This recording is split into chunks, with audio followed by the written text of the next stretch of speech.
dear students, welcome to Gyan Darpan. আজি আমি তোমালোকৰ বিজ্ঞানৰ পাঠ্যপুথিৰ প্ৰথমটো পাঠৰ অনুশীলনীৰ প্ৰশ্নসমূহ আলোচনা কৰিবলৈ লৈছো। প্ৰথম প্ৰশ্নটোত শুদ্ধ উত্তৰটোত ভুলটো সম্পূৰ্ণকৈ পূৰ কৰিব কৈছে। তলৰ কোনটো ভৌতিক পৰিৱৰ্তনৰ উদাহৰণ? গোটেইকেইটা চোৱা, কাঠ জ্বলোৱা, লুট মামৰে ধৰা, বৰফ গলি যোৱা, গাখীৰ টেঙা হৈ যোৱা। আমি যদি ভালদৰে অপচনকেইটা চাওঁ, কাঠ জ্বলোৱা, লুট মামৰে ধৰা আৰু গাখীৰ টেঙা হৈ যোৱা, এই তিনিটা কেছতে কি হ'ব? এটা নতুন পদাৰ্থৰ সৃষ্টি হ'ব। তেতিয়াহ'লে এই তিনিটা হৈ গ'ল ৰাসায়নিক পৰিৱৰ্তন। ভৌতিক পৰিৱৰ্তন কোনটো হ'ব?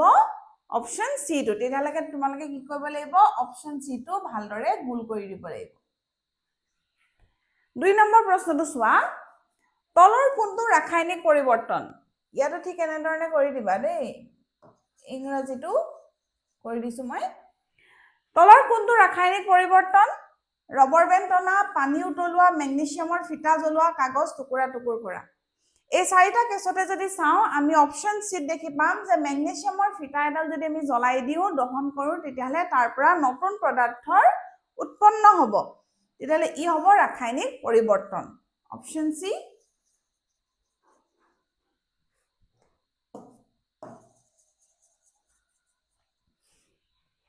তিন নম্বৰটো চোৱা, তলৰ কোনটো পৰিৱৰ্তন প্ৰত্যাৱৰ্তন কৰিব নোৱাৰি? প্ৰত্যাৱৰ্তন মানে হৈ গ'ল আমি আকৌ আগৰ অৱস্থালৈ পদাৰ্থটো ঘূৰাই আনিব নোৱাৰো। পানী গোট মৰা, পানীত চেনি দ্ৰৱীভূত কৰা, পানী গৰম কৰা, কাগজ জ্বলোৱা। এই গোটেই চাৰিটাৰ ভিতৰত যদি আমি মন কৰো, কাগজ জ্বলালে আমি কি কৰিম? কাগজ জ্বলাৰ পিছত সেই কাগজখিনি ছাই আৰু কি হ'ব? পোহৰ আৰু লগতে সি এটা গেছ ৰিলিজ কৰিব আৰু সেইখিনিক আকৌ আমি আগৰ কাগজৰ ৰূপলৈ আনিব নোৱাৰো। তেতিয়াহ'লে ইয়াক আমি প্ৰত্যাৱৰ্তন কৰিব নোৱাৰো। বাকী তিনিটা কেছতে আমি কি কৰিম? এইকেইটাত কি হ'ব? আমি আকৌ আগৰ ৰূপলৈ আনিব পাৰিম। তো অপচন ডি টো হ'ব শুদ্ধ।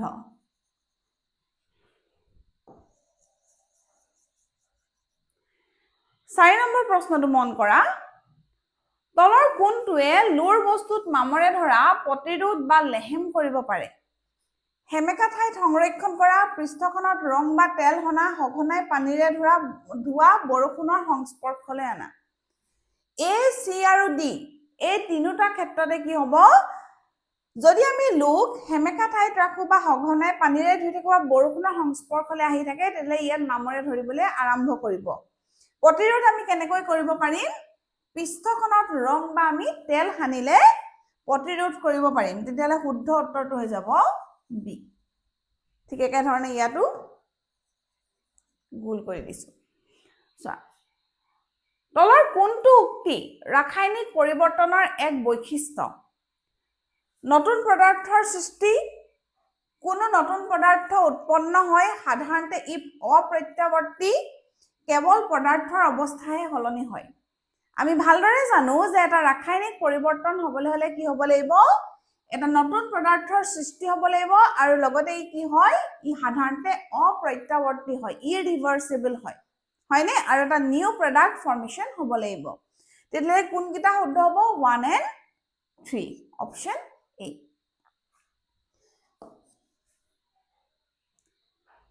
এতিয়া ইয়াৰ পাছৰ প্ৰশ্নটো মন কৰা, তলৰ কোনটো পৰিৱৰ্তন প্ৰত্যাৱৰ্তন কৰিব পাৰি আৰু কোনটো প্ৰত্যাৱৰ্তন কৰিব নোৱাৰি? Which of the following changes can be reversed and cannot be reversed? হয়নে? চাওঁ আহা, বৰফৰ টুকুৰা গলি যোৱা। বৰফৰ টুকুৰা যদি গলি যায়, সি পানী হৈ যাব। সেই পানীক আকৌ আমি ৰেফ্ৰিজাৰেটৰত ৰাখিলে আকৌ বৰফ হৈ যাব। তেতিয়াহ'লে আমি প্ৰত্যাৱৰ্তন কৰিব পাৰিম, হয়নে? কাগজ জ্বলোৱা, কাগজ জ্বলালে ছাই হৈ যাব। সেই ছাইখিনি আকৌ কাগজ কৰিব পাৰিম জানো? নোৱাৰো। তেতিয়াহ'লে ইয়াত কি হ'ব? নোৱাৰি। বেলুন ফুলোৱা, বেলুন ফুলাই দিলা, ডাঙৰ হৈ গ'ল, উলিয়াই দিলা, বায়ুখিনি সৰু হৈ যাব। আকৌ প্ৰত্যাৱৰ্তন কৰিব আমি পাৰিম।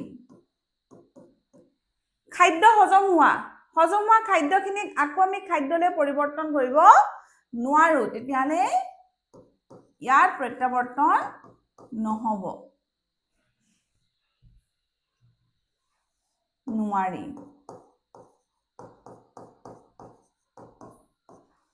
ই চোৱা ভিজা কাপোৰৰ পৰা পানী বাষ্পীভৱন হোৱা তেতিয়ালে কি হ'ব ইয়াত আমি কি কৰিব পাৰিম প্ৰত্যাৱৰ্তন কৰিব পাৰিম লোহাত মামৰে ধৰা এডাল মামৰে ধৰা লোহা আকৌ আগৰ ৰূপলে আনিব পৰা নাযায় তেতিয়ালে আমি প্ৰত্যাৱৰ্তন কৰিব ইয়াত নোৱাৰো ৰবৰ বেণ্ড টানা দীঘল হৈ গ'ল এৰি দিলা ছুটি হৈ গ'ল ৰবৰ বেণ্ডে হৈ থাকিলে প্ৰত্যাৱৰ্তন কৰিব পৰা যায় কেক বেকিং কৰাৰ লগে লগে হি এটা নতুন বস্তু বনি গ'ল তাক আকৌ আমি আগৰ অৱস্থালৈ ঘূৰাই নিব নোৱাৰি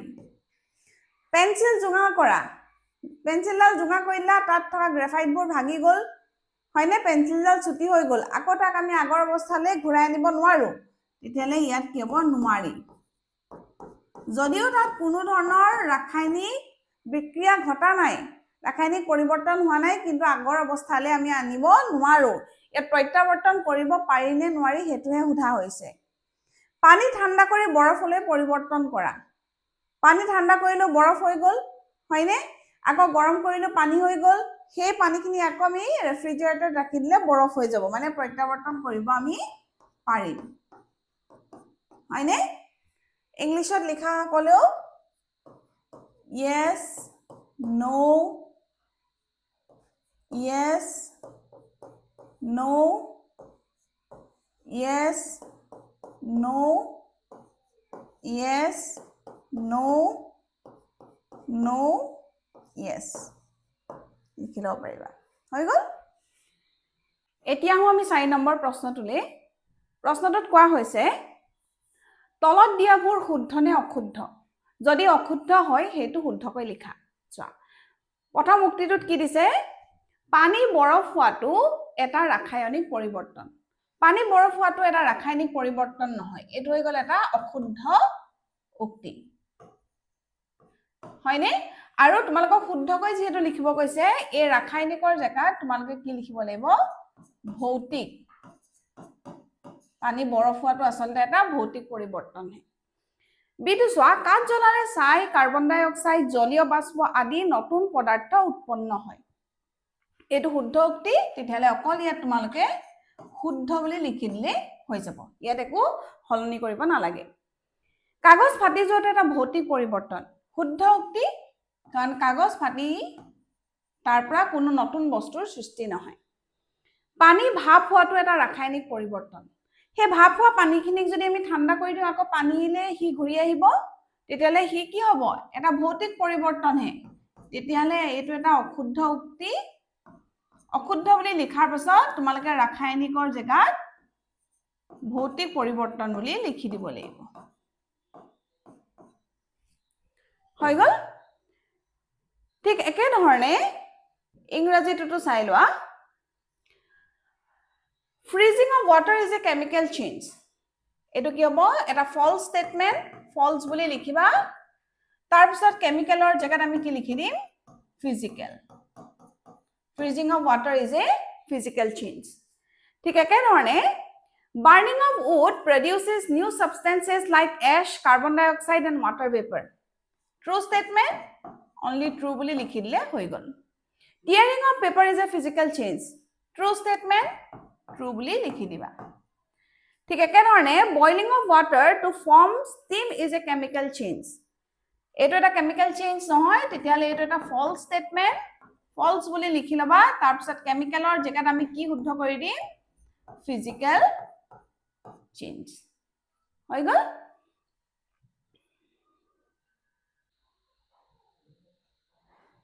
5 নম্বৰ প্ৰশ্নটো মন কৰা খালি ঠাই পূৰ কৰিব দিছে লোহাত মামৰে ধৰাটো এটা কি বুলি কৈছে কি হ'ব লোহাত মামৰে ধৰাটো এটা ৰাসায়নিক পৰিৱৰ্তন ই এটা কি হ'ব ৰাসায়নিক পৰিৱৰ্তন আৰু ই প্ৰত্যাৱৰ্তন হ'ব নোৱাৰে ইয়াক আকৌ আমি আগৰ অৱস্থালৈ লৈ আহিব পাৰিম জানো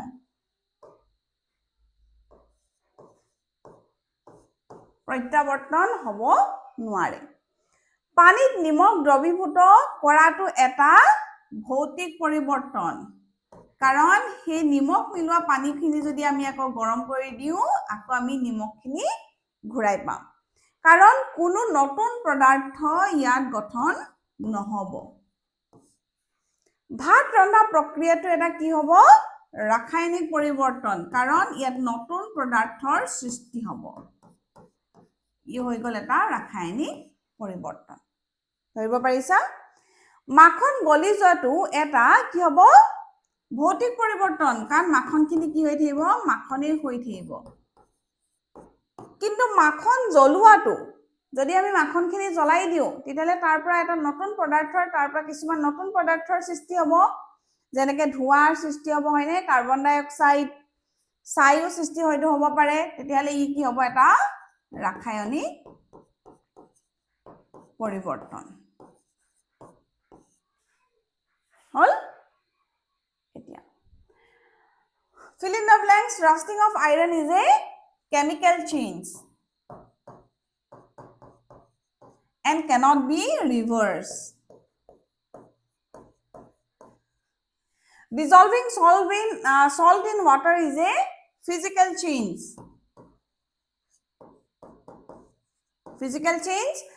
but because no new substance is formed কোনো ধৰণৰ নতুন বস্তু সৃষ্টি নহয়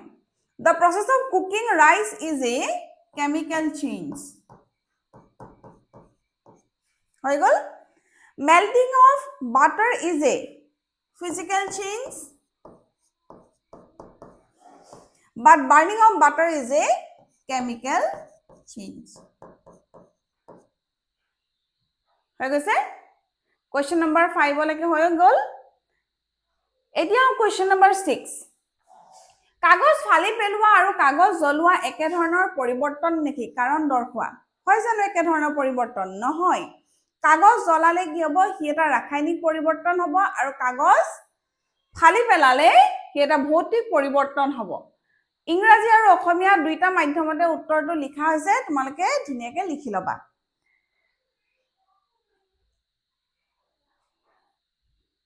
7 নম্বৰ প্ৰশ্নটো চোৱা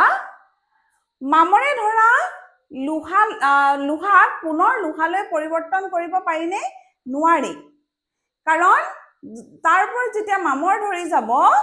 হি কি হৈ যাব তাৰ ৰং হলনি কৰিব আৰু লগতে হি দুৰ্বল আৰু ভংগুৰ হৈ পৰিব হয়নে তাক আকৌ আমি আগৰ লোহাডাললৈ পৰিৱৰ্তন কৰিব নোৱাৰো মামৰে ধৰাটো এটা প্ৰত্যাৱৰ্তী পৰিৱৰ্তন অপ্ৰত্যাৱৰ্তী পৰিৱৰ্তন মামৰে ধৰাটো এটা কি হ'ব অপ্ৰত্যাৱৰ্তী পৰিৱৰ্তন কাৰণ ৰাসায়নিক বিক্ৰিয়াৰ ফলত মামৰ তাৰ ওপৰত লাগি যাব ৰাষ্ট্ৰৰ ফৰ্ম হ'ব আৰু ইয়াক কি কৰিব উইক আৰু ব্ৰিটেল কৰি তুলিব তেতিয়ালে উত্তৰটো ধুনীয়াকৈ লিখা আছে কাৰণ যেতিয়া বায়ুমণ্ডলৰ অক্সিজেন আৰু পানীৰ লগত বিক্ৰিয়া কৰি আইৰন অক্সাইড নামৰ নতুন পদাৰ্থ সৃষ্টি কৰে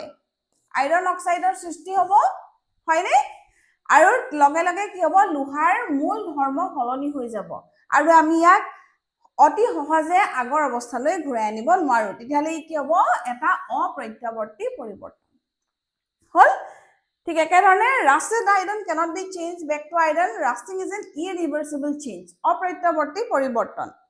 কাৰণ এবাৰ আইৰনে অক্সিজেন আৰু ময়শ্চাৰৰ লগত যেতিয়া ৰিয়েক্ট কৰিব হি আইৰণৰ ওপৰত ৰাছ ফৰ্ম কৰি দিব যাক আইৰন অক্সাইড বুলি কোৱা হয় আৰু ইয়াক আমি আকৌ আগৰ অৱস্থালৈ লৈ আহিব নোৱাৰো সেইকাৰণে ইয়াক আমি কি বুলি কম এটা ইৰিভাৰ্সিবল চেঞ্জ বুলি কম 8 নম্বৰ প্ৰশ্নটো চোৱা এডাল মম আমি যেতিয়া জ্বলাও তেতিয়া কি হ'ব তাত দুটা পৰিৱৰ্তন একেলগে হ'ব মম গলিব আৰু মম জ্বলিব মম গলাটো হৈ যাব এটা ফিজিক্যাল চেঞ্জ আৰু মম জ্বলাটো হৈ যাব এটা কেমিক্যাল চেঞ্জ তো তেতিয়ালে সুধিছে যে কোনটো ফিজিক্যাল চেঞ্জ কোনটো কেমিক্যাল চেঞ্জ মই কৈছে যে মম গলাটো হৈ গল ফিজিক্যাল চেঞ্জ মানে ভৌতিক পৰিৱৰ্তন আৰু মম জ্বলাটো হৈ গল কেমিক্যাল চেঞ্জ বা ৰাসায়নিক পৰিৱৰ্তন আৰু কিয় সুধিছে কিয় হ'ব কাৰণ যেতিয়া মম গলিব সি তাৰ জুলীয়া অৱস্থালৈ যাব কিন্তু যেতিয়া ঠাণ্ডা হৈ যাব আকৌ মমে কি বনিব তেতিয়ালে কোনো ধৰণৰ নতুন বস্তুৰ সৃষ্টি তাত নহয় কিন্তু মম যেতিয়া জ্বলিব জ্বলুতে কি হ'ব ছাই বনিব, কাৰ্বন ডাই অক্সাইড গেছ বনিব আৰু লগতে তাপ আৰু পোহৰৰ সৃষ্টি হ'ব মানে নতুন বস্তুৰ বা নতুন পদাৰ্থৰ সৃষ্টি হ'ব সেইকাৰণে মম জ্বলাটো হৈ গ'ল এটা কেমিকেল চেঞ্জ 9 নম্বৰ প্ৰশ্নটো চোৱা 9 নম্বৰ প্ৰশ্নটোত এটা গল্প দিছে হয়নে আৰু গল্পটো পঢ়ি তোমালোকে ক'ত ভৌতিক পৰিৱৰ্তন আৰু ক'ত ৰাসায়নিক পৰিৱৰ্তন হৈছে লিখিব লাগে কৈছে যে এজন কৃষকে সতেজ কুঁহিয়াৰ ৰস সংগ্ৰহ কৰে ৰস সংগ্ৰহে কৰে তাত কোনো ধৰণৰ হাল সলনি এতিয়ালৈকে হোৱা নাই কোনো ধৰণৰ ৰাসায়নিক বিক্ৰিয়া কৰা নাই কৃষকজনে তেতিয়ালে কি হ'ব এটা ভৌতিক পৰিৱৰ্তন হ'ব হয়নে collecting sugarcane juice কি হ'ব is a physical change তেখেতে ৰসখিনি উতলাই গুড় তৈয়াৰ কৰে এতিয়া সেই ৰসখিনি উতলালে হয়নে ৰসখিনি উতলালে তাত কি হৈ গ'ল কিছুমান চেঞ্জেস আহি গ'ল আৰু চেঞ্জেসৰ লগতে তাৰ সেই এটা নতুন পদাৰ্থৰ সৃষ্টি হৈছে গুড় সৃষ্টি হৈছে জেগাৰীৰ সৃষ্টি হৈছে তেতিয়ালে ই এটা কি হৈ যাব ৰাসায়নিক পৰিৱৰ্তন বা কেমিকেল চেঞ্জ হৈ যাব হৈ গ'ল পাছলৈ গুড় খুন্দি গুড়ি কৰে গুড়খিনিকে খুন্দি গুড়ি কৰে কিন্তু গুড়ে হৈ থাকিব অকল তাৰ আকাৰটো সলনি হ'ব তেতিয়ালে ই কি হ'ব এটা ভৌতিক পৰিৱৰ্তন মানে এটা ফিজিক্যাল চেঞ্জ হ'ব হেকত কৃষকজনে কিছু গুড় ব্যৱহাৰ কৰি মিঠাই তৈয়াৰ কৰে য'ত গুড় গৰম কৰি বাদামৰ সৈতে মিলাই চিক্কি তৈয়াৰ কৰে এতিয়া গুড়ৰ লগত বাদাম তৈয়াৰ কৰি এবিধ মিঠাই বনাই তেতিয়ালে কি হ'ব তাত এটা নতুন পদাৰ্থৰ সৃষ্টি হৈছে মানে ইয়াত কি হৈছে ৰাসায়নিক পৰিৱৰ্তন বা কেমিকেল চেঞ্জ হৈছে হৈ গ'ল এতিয়া 10 নম্বৰ প্ৰশ্নটো চোৱা 10 নম্বৰ প্ৰশ্নটোত কিছুমান পৰিৱৰ্তন দিয়া হৈছে হয়নে কিছুমান পৰিৱৰ্তন দিয়া হৈছে এই পৰিৱৰ্তনসমূহ যদি ভৌতিক পৰিৱৰ্তন তেতিয়ালে আমি এ বুলি লিখিম যদি ৰাসায়নিক পৰিৱৰ্তন তেতিয়ালে বি বুলি লিখিম আৰু যদি দুইটাই পৰিৱৰ্তন হয় তেতিয়ালে আমি সি বুলি লিখিম গাখীৰ ঠাণ্ডা কৰি আইসক্ৰীমলৈ পৰিণত কৰা